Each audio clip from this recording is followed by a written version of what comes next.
네, 여러분 안녕하십니까? 백이성 강사입니다.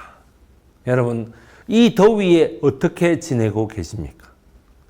더운 여름날에는 어디에도 가기가 싫습니다. 너무 더워서 동해안에 제대로 피서 인파가 해수욕장에 안 온다 하는 뉴스도 제가 본 적이 있습니다. 뭐 그런 뉴스가 잘 됐다는 건 아닙니다.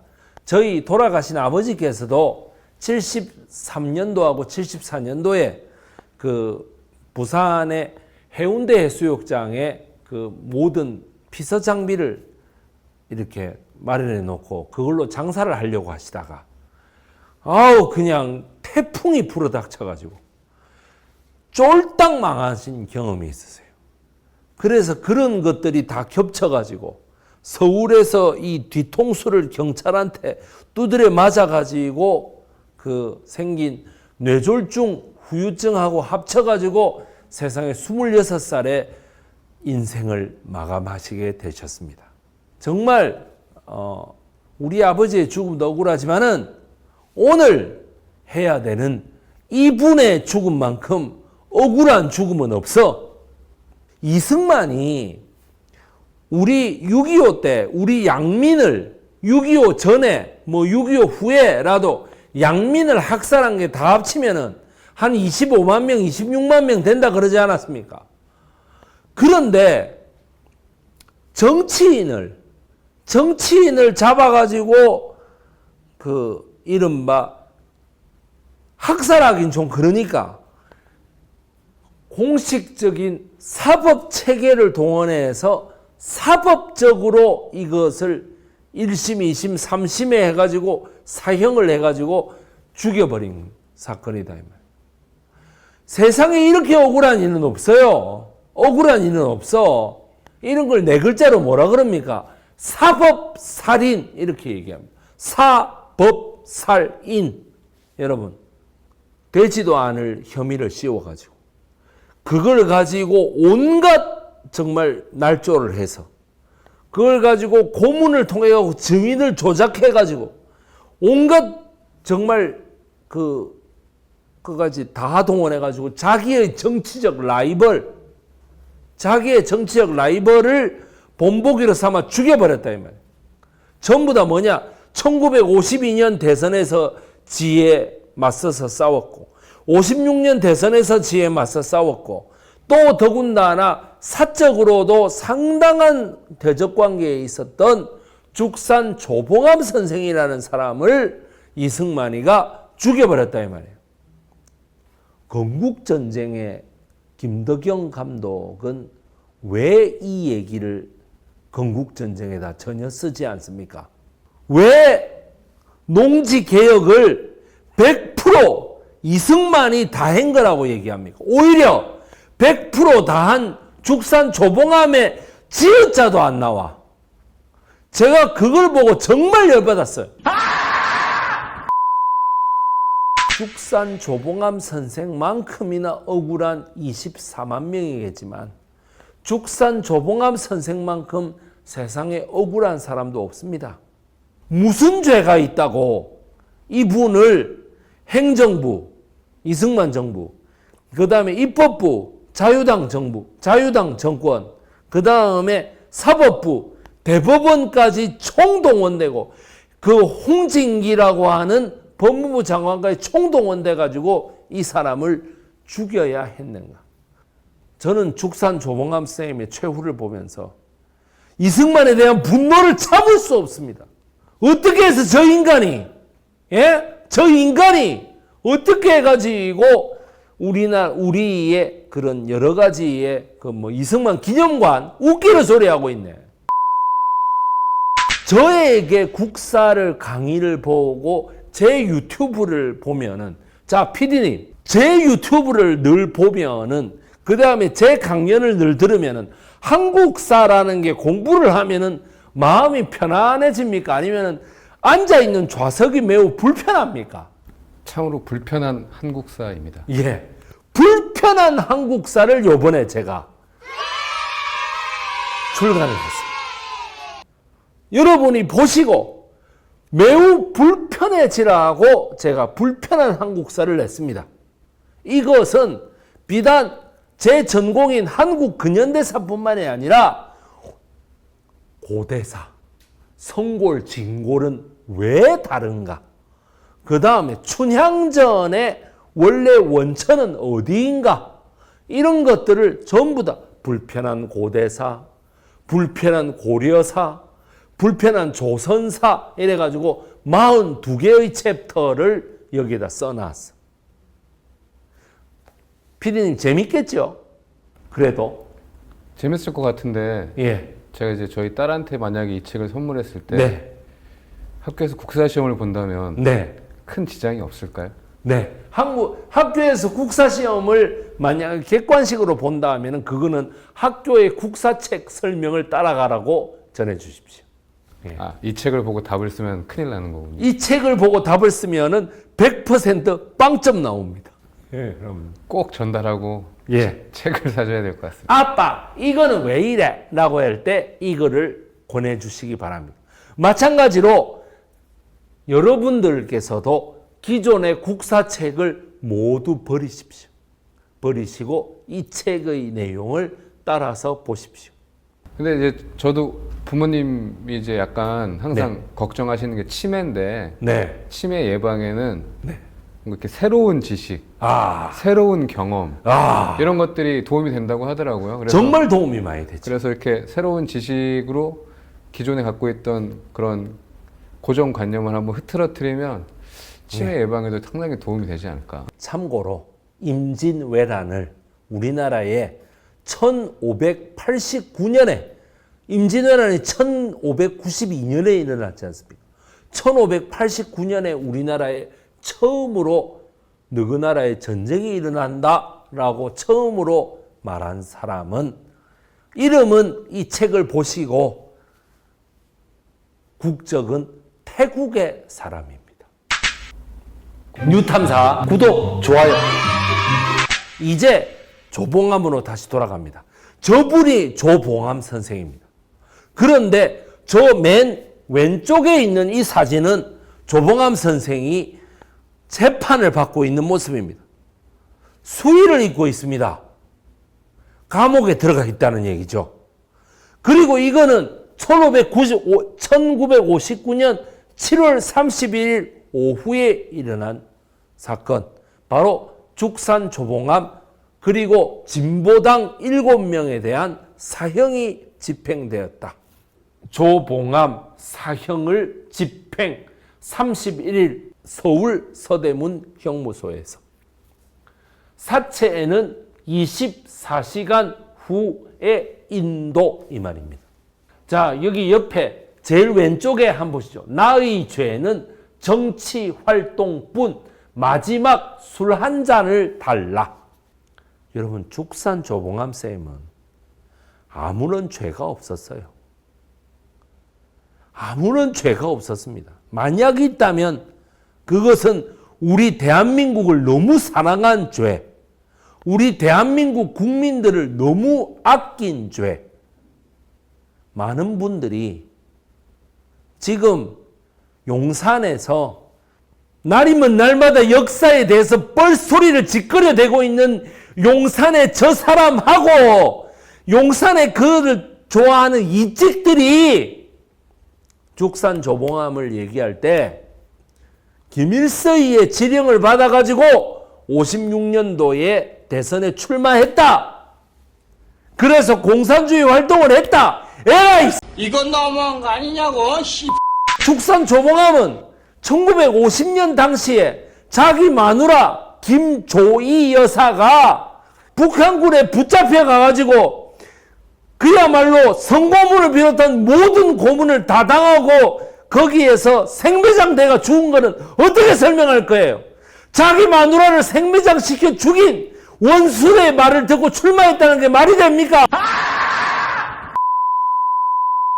김일성이가 후르시초프를 만나가지고 1956년에 조봉암 선생을 지원했다고 얘기하는데 그거는 김일성이가 생구라친 얘기라고 모든 문헌에서 다 얘기하고 있어.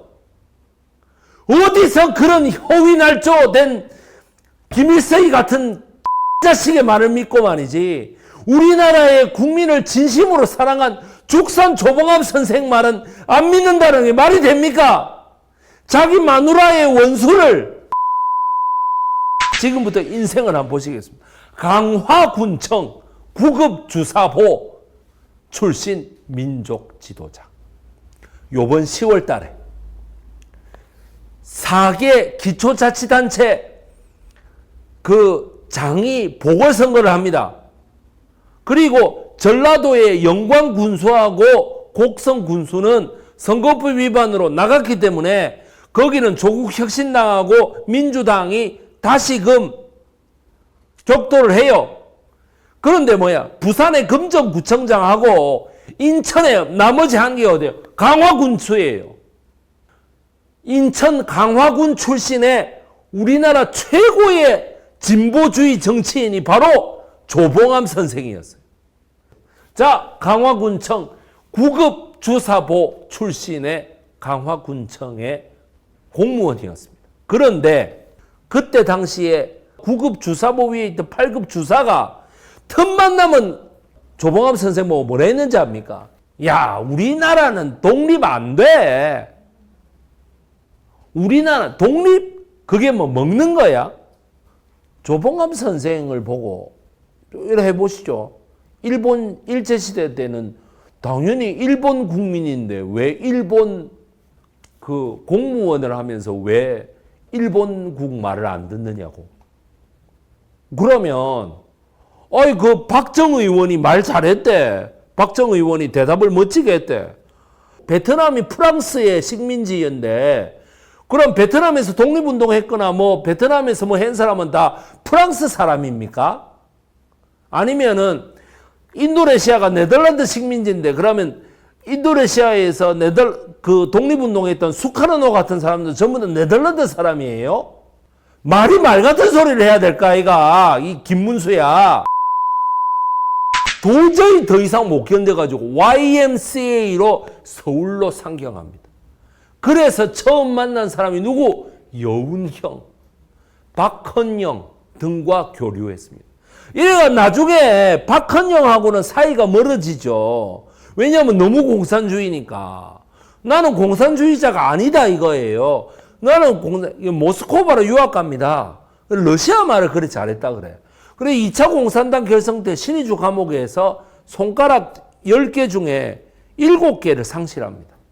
왜냐하면 고문에 못 이겨가지고 맨날 손가락을 전기 고문을 당하고 여기를 갖다가 이래 침으로 꽂으니까 동상이 빨리 걸리는 거야. 그래갖고 여기서 보세요. 여기 엄지손가락 제일 세잖아요. 오른손 엄지손가락. 그 다음에 왼손 엄지손가락. 그 다음에 왼손 약지. 요렇게 3개 남겨놓고 다 상실. 그래서 여러분 맨 처음에 재헌 국회의원 1948년도에 재헌 국회의원을 뽑을 때 우리나라에서 처음으로 의수를 하고 나오셨어요. 의수. 왜냐? 부끄러우니까. 그래가지고 우리 할머니께서 그 죽산 조봉암 선생 의수를 처음 보셨다 그래요. 뭔가 이상해가지고 여운형 선생 옆에 있는데 이상해가지고 이래 보니까 의수더래. 너무 놀랬대요 그때. 그래서 보니까 신의주 감옥에서 손가락 7개. 여러분 신의주라고 하는 곳이 얼마나 추운 곳인지 여러분 모르시죠? 얼마나 추운 곳인지. 그 신의주 감옥에 있을 때 첫 번째 부인이 병사했다라고 하는 사실을 감옥에서 듣습니다. 그 감옥에서 들은 이유가 조봉암 선생이 감옥에 있는데 얘기를 했다 그래요. 일본 간수가요. 야, 너그 마누라가 병사했어. 너그 마누라 병 걸려 죽었어. 이 말이에요. 그 말은 조봉암 선생을 보고 자살하라고. 야, 손가락 7개 없는 병신이 살았으면 뭐하냐? 이랬대. 이건 너무한 거 아니냐고, 씨. 그리고 두 번째 마누라가 6.25 초기에 북한 인민군에게 학살당합니다. 김일성의 지시에 의해 가지고 조봉암이 마누라란다 그래가지고 잡아가지고 여러분 황해도 개성에 있는 그 내가 저번에 그 여동생 앙내다라고 하는 그 장정옥이라고 하는 그 여자가 생매장 당할 때 그 구덩이에 같이 들어갔다는 거야. 1948년 8월 15일 이승만이가 지가 농림부 장관으로 임명을 해. 진짜. 여기 강화중앙교회에서 강연회를 열잖아요. 이거 내 좀 시켜주지. 8월 15일에 농림부 장관으로서 1기 내각으로 임명됩니다. 농림부 장관이 이때 얼마나 중요하냐고요. 전 국민의 어떤 텔레비 보니까 70%가 농업에 종사한다고 되어 있는데 아닙니다. 전 국민의 90%가 다 농업이었다 이 말이에요.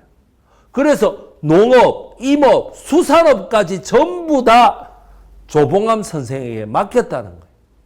당시에 농업 장관이 국무총리보다 더 했습니다. 권력이 이거였습니다.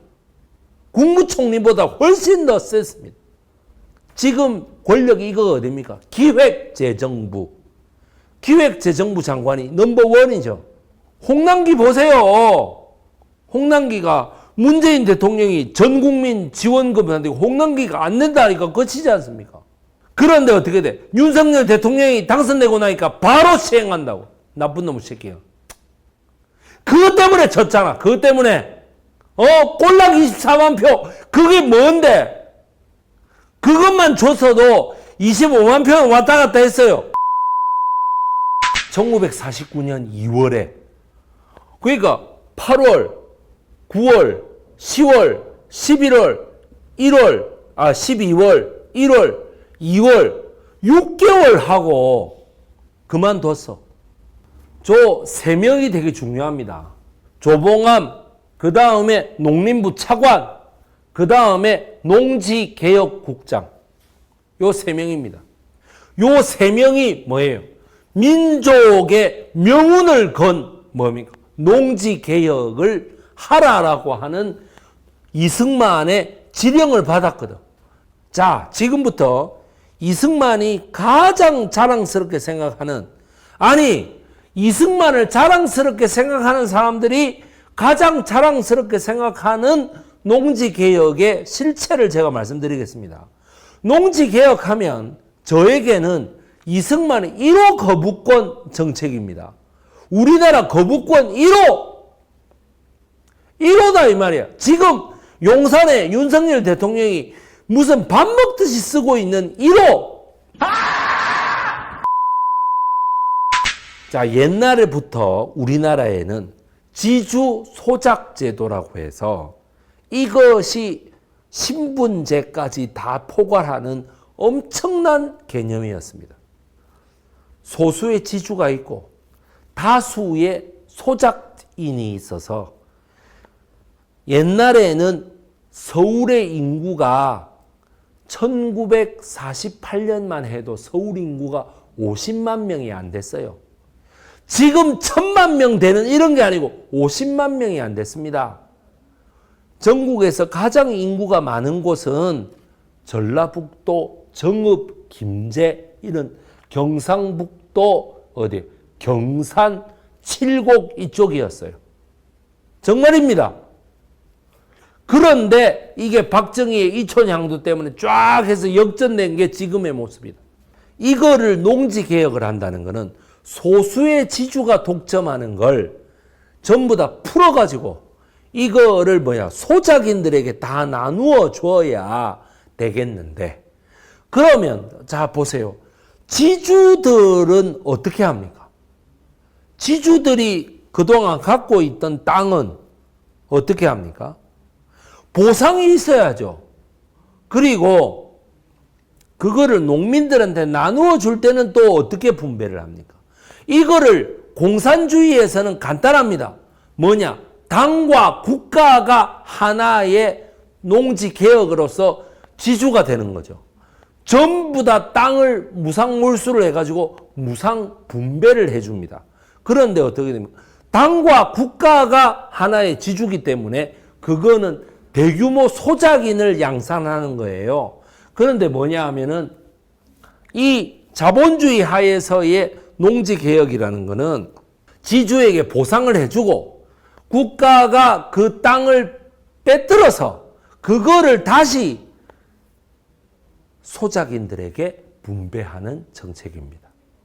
따라서 이것은 전통적인 지주 소작인 계급뿐만 아니라 전통적인 권력이 아주 강한 사람의 권력을 나누어 가지고 주는 거하고 똑같고, 더 나아가서는 소작인들도 얼마든지 나도 사회의 중심부에 나가서 뭔가를 해봐야 되겠다. 국회의원도 해봐야 되겠다.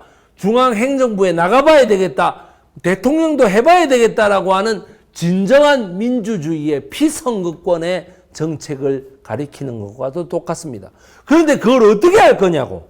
어떻게? 자, 지가는 평균 3년치를 잡아가지고 그 평균을 내서 어떻게 되냐면은 그 평균만큼의 15할, 말 그대로 1.5배를 곱해가지고 국가에서 보상을 해줍니다. 그래야 그동안에 땅을 빼뜨는 하나의 명분이 생기는 거죠. 빼뜨려서 그거를 사람들한테 나눠줄 때는 나눔을 받는 사람들은 평균 생산의 12할을 내라. 12할을 내면은 그 12할씩 낸 거를 가지고 다시 국가가 분배를 해서 15할을 지주에게 내준다 이 말이거든. 근데 12할을 당장 내년에 내라 그러면 너무 부담이 크잖아요. 그러니까 10년간 균분해서 상환을 해준다. 10년, 내가 A라는 사람의 토지를 받았으면 그거를 갚는 데는 10년 동안에 균분해가지고 상환한다 이 말이에요. 그러니까 인촌 김성수를 비롯한 지주계급의 한민당 계열에서 난리가 납니다. 뭐 15알밖에 안 준다고 장난해. 지주계급이 말이죠. 내가 이거를 갖다 몇백 년을 해가지고 온 토지인데 이거를 15알 받고 넘긴다고, 야 이 조보감이 니 공산주의지 이러면서 뭐냐면 49년도 2월 달에 1월부터 계속 해가지고 공격이 들어갑니다. 공격이 무슨 공격인지 아세요? 장관 관사에 관용차를 대는데 차 2대에다가 대고 있더라는 거예요. 공산주의자가 차가 웬 말이며 그 차를 왜 2대를 대느냐? 근데 가만히 생각해 보세요. 장관이 차를 몰고 다니는 게 무슨 잘못입니까? 그리고 차를 한 대에 대든 주차 공간을 2대에 대든 그게 무슨 상관인데요? 그런데 이때 조봉암을 향한 나머지 200명의 공격, 국회의원 200명이 맹공을 퍼부어서 조봉암이 도의적 책임을 지고 장관직을 사퇴합니다. 200명이 나를 이렇게 반대할 바에는 내가 더러워서 못하겠다라고 물러납니다. 주말에 저 시청 앞에 가면은 200명 이상 되는 분들이 계속 보시거든요. 아니 그 국회의원 200명이 데모한다고 더러워서 못하겠다. 아니 지금 대통령으로 치면은 이거 가지고 물러날 것 같으면 아이고야 지금 대통령이면 100보다 더 물러났지. 그렇지 않습니까? 야 정말 짜증납니다. 49년 2월 달에 장관직을 사임했습니다. 이거는 제가 생각할 때 인촌 김성수의 지주계급의 말 그대로 협박이 제대로 통한 거라고 생각합니다. 그래서 1950년에 국회안이 나옵니다. 자, 여러분 평년작의 몇 할입니까? 지가가. PD님 한번 읽어주시죠. 몇 할입니까? 38이네요. 38. 예. 조봉암이 처음 제시한 게 얼마였습니까? 15할. 15할이죠. 그 2배를 더 내놔라 이거예요. 인촌 김성수가 이거 2배 더 먹으려고. 그러면은 상환액은 또 얼마입니까? 읽어주시죠. 상환액. 평년작에 38. 38이죠. 말 그대로 2배를 더 내라 이겁니다. 덜 내고 덜 받기에서 더 내고 더 받기가 된 거죠. 그런데 그 더 받는 주체가 지주가 더 받는다라는 이야기입니다. 이게 통과됩니다. 이게. 그런데 문제는 10년간 균분 상환이 그대로 돼요. 이것도 원래 5년간 균분 상환으로 하려고 그래서 5년간. 그런데 뭐냐. 반민특위 소속의 국회의원들이 야, 다 나오라 그래 이러고 완전 난리가 나가지고 이걸 다시 10년으로 늘린 거예요. 이렇게 한 농지개혁이 50년에 정부가 지주들의 토지를 사들여 농민들에게 분배한 이렇게 한 토지정책이 결국에는 6.25 전쟁 때문에 제대로 시행돼 본 적이 한 번도 없어요. 그래서 지가증권이라는 게 전쟁 때 나와요. 여기 보세요. 지가증권. 이래가지고 이게 뭐야? 박물관에 있어. 자, 이승만 정부는 직접 경작하지 않은 3정보 이상의 토지는 소작농에게 나누어 주되 1년 6개월 생산량을 5년간 분할. 처음에 국회안이 얼마였어요? 10년 아니었습니까? 10년의 여유를 줬는데 뭐냐? 전쟁 때는 5년의 균등 분할 상환 하도록 하면서 지주에게는 농림부 장관 명의의 뭐예요? 5년간 나눔을 받는 증권을 주었다. 즉 우리나라 최초의 국공채를 발행했다 이 말이에요. 그렇게 하고 이때 발행된 지가증권이 대한민국 최초의 공채다. 그러나 농지개혁 법안이 공포된 지 3개월 만에 6.25 전쟁이 일어나 농지개혁이 어떻게 됐다고? 중단됐다. 전쟁에 따른 극심한 인플레이션으로 지가증권의 가치는 액면가의 절반 이하로 떨어졌습니다. 1.4 후퇴 때 부산으로 다시 피난을 내려간 사람들이. 자, 보세요. 처음에 부산까지 내려오면서 저 지가증권이 휴지처럼 되었다가 다시 올라갔죠. 9월 28일 날. 저 지가증권이 다시 살아납니다. 그런데 1.4 후퇴 때 다시 내려오죠. 그러면 어떻게 될까? 다시 휴지가 되잖아. 그러니까 지주들은 생계를 위해 지가증권을 휴지가 됐으니까 헐값에 다 팔아야 돼요. 액면가의 10%에 팔았다. 증권회사는 대한증권이 유일했고 수십 개의 무면허 신흥증권업자가 생겨났다. 이때 무면허 신흥증권업자 중에 제일 대표적인 사람이 누구겠습니까? 명동 사채왕 단사천. 지가증권을 다 샀잖아. 그러니까 어떻게 돼? 떼부자가 된 거죠. 그러니까 명동에 가서 사채를 굴렸던 거예요. 그 현금으로. 두 번째 뭐냐? 백선엽의 사촌 누나 누구? 백일엽. 그 백선엽의 자금력이라는 게 그래서 나왔던 거예요.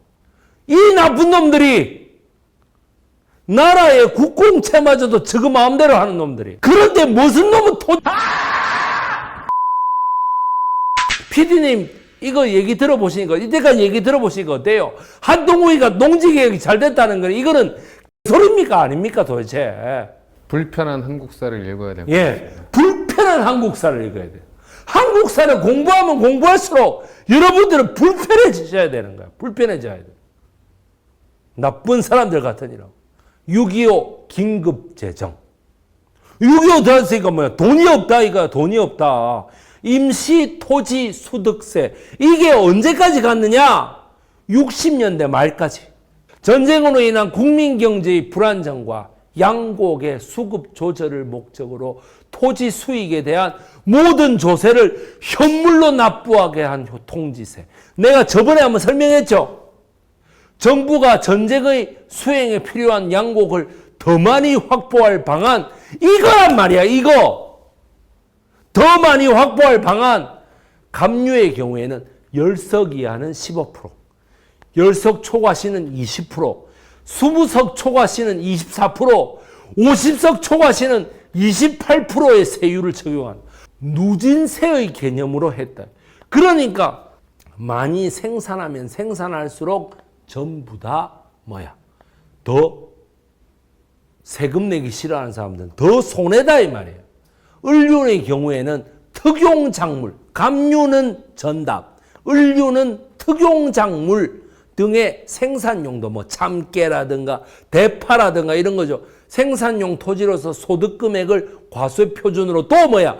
누진세율. 많이 가지면 많이 가질수록 더 많이 세금을 걷는다.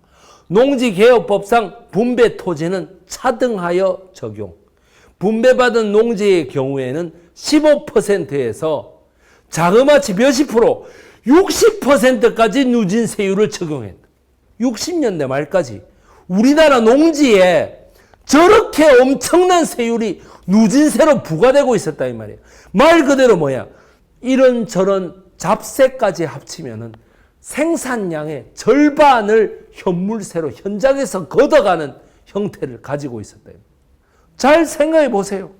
누진세라니까 누진세.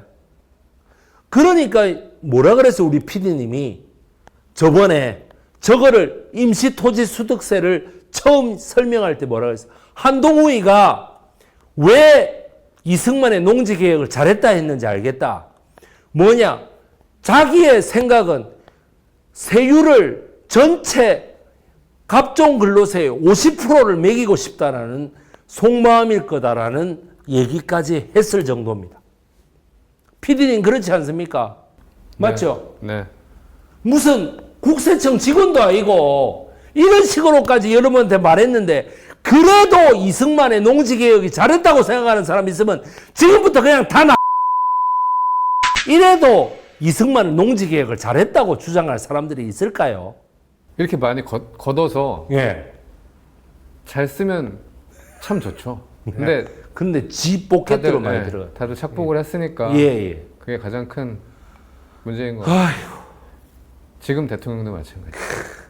지금 대통령은 뭐 우체국 보험에서 뭐 2,500억을 땡겼었다 하고 이러대. 미쳤대. 그래놓고 우체국 보험을 또 광고를 하고 있어 유튜브에. 뭐 어쩌라는 겁니까? 네가 뭐 거머리야? 이놈 저놈 안 가리고 피 빨아먹고 댕기게? 저 고개 푹 숙인 저 사건이 무엇이냐? 57년 8월 30일에 벌어진 사건입니다. 강성병이라는 남자애가 있습니다. 정치 부패 비리 사건, 귀하신 몸 사건입니다. 내가 이거를 다음 시간에 내려고 하다가 이걸 안 내면 조봉암의 사형을 여러분들이 상식적으로 도저히 이해할 수가 없을 것 같아서 제가 지금은 그냥 간단하게 설명하고 말아요. 자, 1차 이기붕의 아들 이강석이가 서울대학교 법과대학에 편입하려고 했을 때 서울대학교 총장이 뛰어나와가지고 아이고 귀하신 몸 오십니까 이랬거든. 이강석이한테. 아무것도 아닌 이강석이한테 20살짜리한테. 2차는 강성병이가 경상북도 경주에서 이기붕의 아들 이강석을 사칭하고 난다. 이게 얼마나 웃기는 일이면 내가 이강석이다. 경찰서장, 도지사 등으로부터 받은 대접입니다.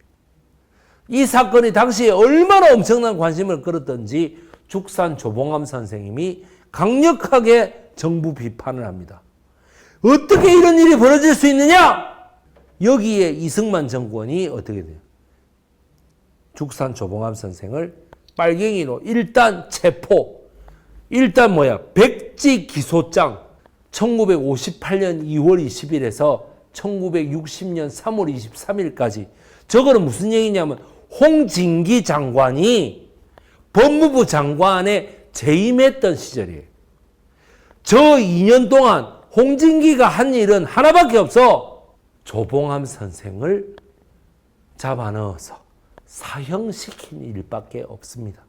1958년 12월 24일 입법부에서 법이 없어? 그럼 만들어! 그래가지고 간첩죄는 극형으로 다스린다.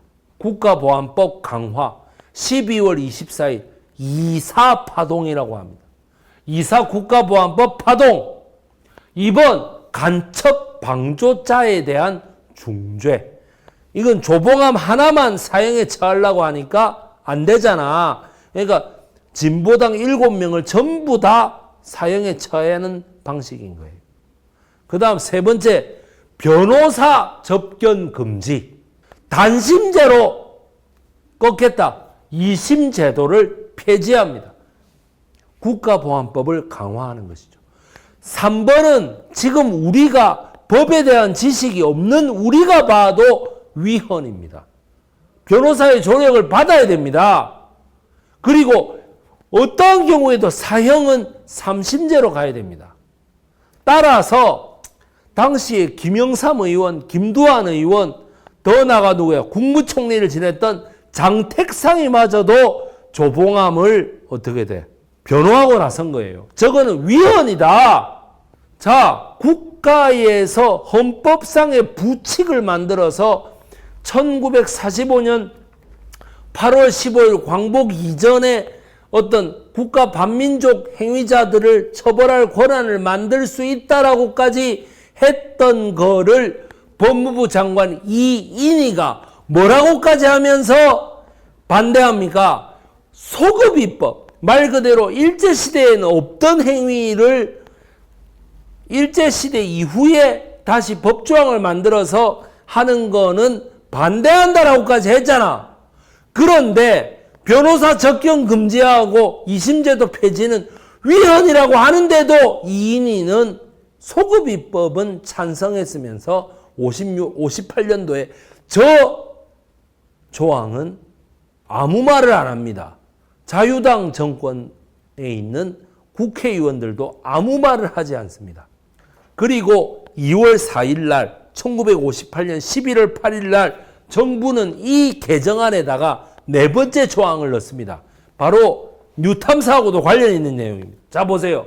공연히 허위의 사실을 적시 또는 유포하거나 사실을 왜곡하여 적시 또는 유포함으로써 인심을 혼란하게 하여 적을 이롭게 한 자는 5년 이하의 징역에 처한다는 언론 통제 조항을 추가해서 저거를 가지고 1961년도에 민족일보 조용수라고 하는 민족일보 사주를 이 조항에 의거해서 극형에 처한다 이 말.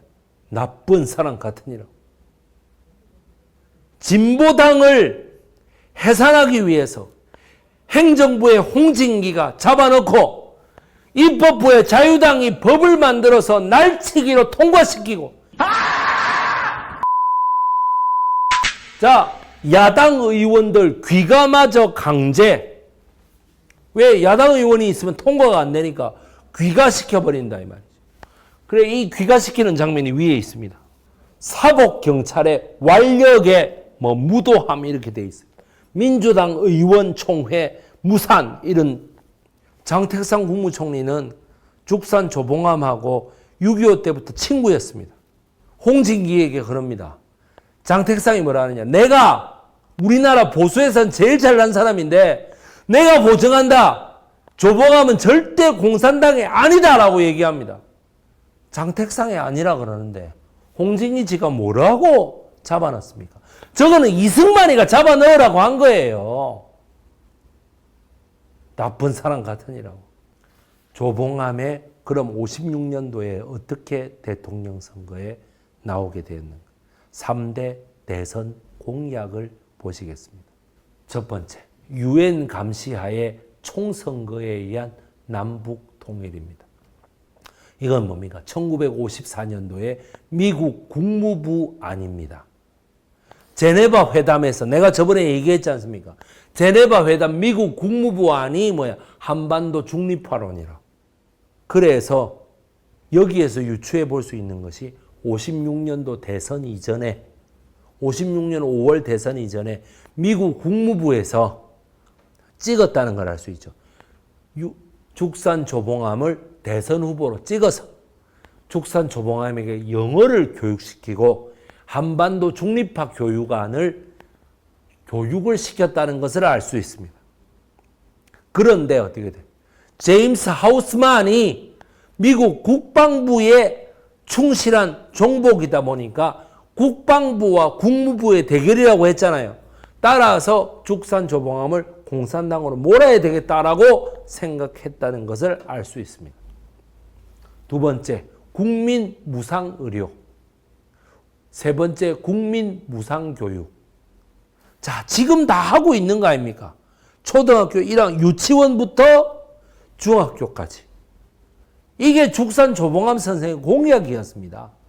농지개혁을 완수시켜서 자기가 15알을 보상하고 따라서 그 15알 보상 금액은 국민들로부터 15알을 걷어가지고 10년 동안 걷어서 보상해 준다라고 하는 농지개혁 완수를 통해서 위에는 의료, 밑에는 교육, 이거를 어떻게든 농지개혁의 그 전환으로서 학교와 병원을 많이 만들어 가지고 우리나라를 선진국으로 올리겠다라고 하는 죽산조봉암 선생님의 위대한 정말 아니었습니다. 1958년도에 죽산조봉암 선생이 체포되고 1심에서는 양명섭이라고 하는 정말 순대도 안 한 잡놈 새끼한테 그 자파상에게 대선 자금을 좀 받았는데 그걸 가지고 이승만하고 홍진기가 이거를 양명산이가 김일성이에게 돈을 받아서 전달했다라고 하는 거를 고문 조작을 통해 가지고 법정에서 증언하게 만들므로써 1심 유병진 판사는 이러한 증언을 믿지 못하겠다라고 해서 무죄를 때리고 집행유예를 때렸는데 이거를 가지고 난리를 쳐서 애국청년단 같은 이정재 같은 정치 깡패를 동원해 가지고 유병진을 폭행하고 막 난리를 쳐 가지고 2심에 김갑수 판사 사형, 3심에는 다시 대법원에서 김갑수 판사가 사형을 내려 가지고 결국에는 59년 7월 31일 날 사형이 집행됩니다. 장택상이가 이거를 어떻게든 홍진기를 만나가지고 최선을 다해가지고 이거를 덮으려고 이거를 죽산조봉암을 다 내가 6.25 때 모든 가족을 죽산조봉암에게 보호를 부탁할 정도로 정말 죽산조봉암은 공산주의하고는 아무런 관련이 없는 사람이다라고까지 얘기했지만은 홍진기는 이승만의 법이 더 중요했던 사람이었습니다. 7월 31일 날 사형이 집행되려고 하자 아무것도 없습니까? 막걸리 한 사발과 담배 한 개 피만 주시오. 조봉암이 진보당 사건으로 처형되기 직전에 마지막으로 남긴 유언입니다. 막걸리 한 사발은 지급이 되지 않고 담배 한 개 피만 지급이 됐습니다. 입회한 목사에게 누가복음서 제23장 22절을 큰 소리로 읽어달라고 했습니다. 본디오 빌라도가 예수 그리스도를 유죄로 몰아서 죽이려고 하는 그 장면, 이 사람이 무슨 악한 일을 하였느냐?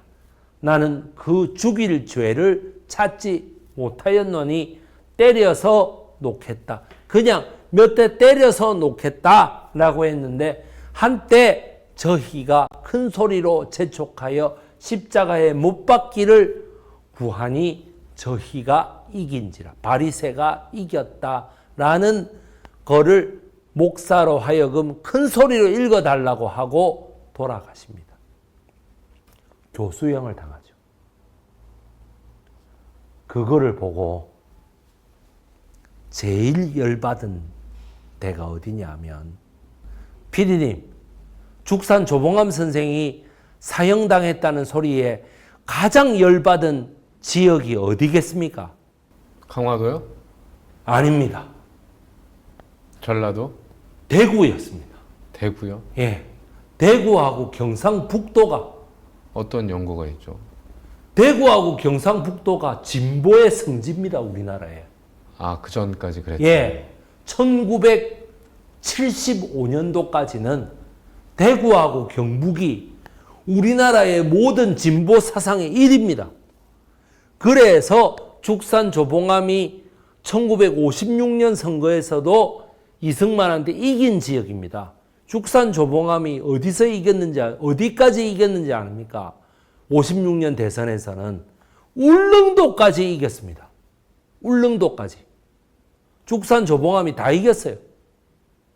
안 믿어지시죠? 지금의 대구 경북을 생각하지 마세요. 이때 대구 경북의 고등학생들이 열받아 가지고 그 다음에 2월 달에 장면 지지를 선언하면서 앞으로 나섰던 것이 2.28 대구 학생의거입니다. 민주화 항쟁입니다. 세상 천지에 이렇게 억울한 판결이 죽산조봉암 선생을 추모합니다. 여기에 보면 죽산조봉암의 양력이 쭉 나와 있습니다. 평화통일을 주장한 것이 빨갱이로 인정을 받고, 이승만 정권의 비리를 주장한 것이 빨갱이로 보복을 당하고, 무상의료와 무상교육을 주장한 것이 빨갱이가 되고, 한국가 세력들은 핵 무장을 고도화하는 북한 공산 집단에 대하여 유엔 안보리 제재를 풀어달라고 읍소하고, 결론적으로 행정부의 이승만 대통령과 홍진기 장관, 그리고 입법부의 자유당 국회의원, 그리고 사법부의 김갑수 판사, 이렇게 해가지고 조봉암과 진보당, 우리나라의 혁신 세력들을 완전히 쓸어버렸다 이 말이에요. 이건 너무한 거 아니냐고 씨. 죽산 조봉암 선생이 다음과 같이 얘기합니다. 우리가 독립운동을 할 때에 돈이 준비되어서 한 것도 아니요. 가능성이 있어서 한 것도 아니다. 옳은 일이기에 또 아니하고서는 아니 될 일이었기에 목숨을 걸고 싸웠지 아니하냐. 따라서 지금의 내 나라에서 내가 죽는 것은 억울하지가 않다라고 하는 정말 대인배, 너무나 답답하고 너무나 분통 터지는 유언이었습니다. 또 다른 유언은 다음과 같이 정합니다. 판결은 다 내가 죽는 걸로 끝나야 된다. 정치활동을 함에 있어서 이승만 씨는 오직 한 사람만을 잘 살게 만드는 거였다면 나의 정치활동은 만백성을 잘 살게 만들고자 하는 거였기 때문에 나는 이것이 성립되기 위해서는 내가 죽어야 된다라고 하는 말까지 있었다고 합니다. 가장 억울한 사나이, 죽산조봉암 선생님을 추모합니다. 정말 감사합니다. 여러분, 죽산조봉암 선생님을 잊지 말아 주십시오. 이분도 현충원에 계시지 않습니다. 안녕히 계십시오.